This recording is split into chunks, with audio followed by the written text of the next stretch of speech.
Bonjour tout le monde. Alors, pour le pervers, pour la perverse, pour la personne manipulatrice, la personne toxique, on va plutôt dire, hein, il y a au moins deux types de personnes. Celui ou celle qu'il va harceler et celui ou celle ou ceux et celles qu'il va utiliser pour atteindre son but. Ça sera une sorte de bâton, de prolongement de sa main qui lui permettra d'atteindre les personnes à harceler. Mais dans l'un et l'autre cas, les gens sont des marionnettes, sont sous emprise. C'est-à-dire que le pervers ou la perverse ne va pas réussir, par exemple, à mettre dans sa poche une personne,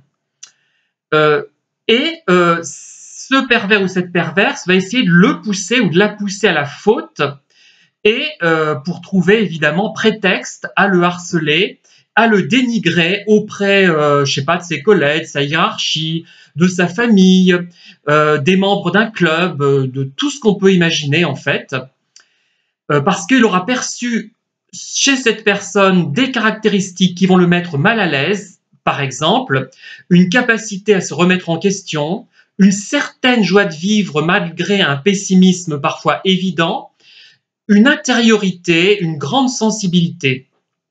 Il n'aura pas réussi, ou elle n'aura pas réussi, hein, je dis il pour simplifier, à mettre cette personne dans sa poche, à mettre cette personne dans son réseau, donc il va ou elle va trouver un prétexte pour le dénigrer, pour le harceler, pour le discréditer auprès des autres, et les autres, ça va être des marionnettes également, mais qui seront moins sa cible, du moins à ce moment-là, ils vont servir en quelque sorte d'outils, comme un marteau qui sert à enfoncer un clou, comme un morceau de bois qui prolonge la main et qui permet d'attraper un objet, tout simplement.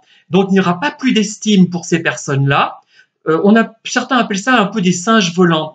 Mais ce sont des... Oui, moi j'ai pas envie d'utiliser ce terme, ça me paraît un peu pas forcément adéquat. Mais quels que soient les cas, le harceler directement et ceux qu'ils vont utiliser pour harceler ne seront pas finalement plus à plaindre ou à blâmer les uns que les autres. C'est-à-dire que ce qui va se passer, c'est que tout le monde est instrumentalisé. À un moment donné, la cible va être Monsieur A, et il va utiliser Madame B pour harceler Monsieur A, mais Madame B va croire réellement, le pervers ou la perverse, que Monsieur A est nocif et toxique, que c'est un pervers, un manipulateur, et il va jouer le jeu. Il n'est pas forcément à incriminer.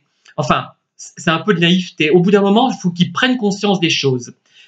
Voyant que le harcèlement n'est plus possible avec la victime pour diverses raisons, on ne va pas les énumérer, il va s'en prendre à quelqu'un d'autre et notamment il peut s'en prendre au bâton qu'il a utilisé pour harceler quelqu'un d'autre et il va harceler cette personne. C'est-à-dire qu'au départ, il a tout fait ou elle a tout fait pour le mettre dans sa poche, pour que la personne soit aimable avec elle. Elle a fait en sorte de vraiment créer des liens quasiment amicaux ou même amicaux, enfin pseudo-amicaux pour dire. Et c'est là, tiens, et c'est lui après qui va passer à la casserole, si je puis dire, excusez cette expression, au moins c'est direct, et c'est lui ou elle qui va être harcelé. Alors voilà ce que je voulais vous dire, et je vais en venir à des considérations beaucoup plus sérieuses que ça, beaucoup plus graves, qui sont un peu la conséquence de ce que j'ai raconté. Il y a en fait plusieurs manières de harceler les personnes, hein, vous le verrez. Merci de m'avoir écouté, à bientôt.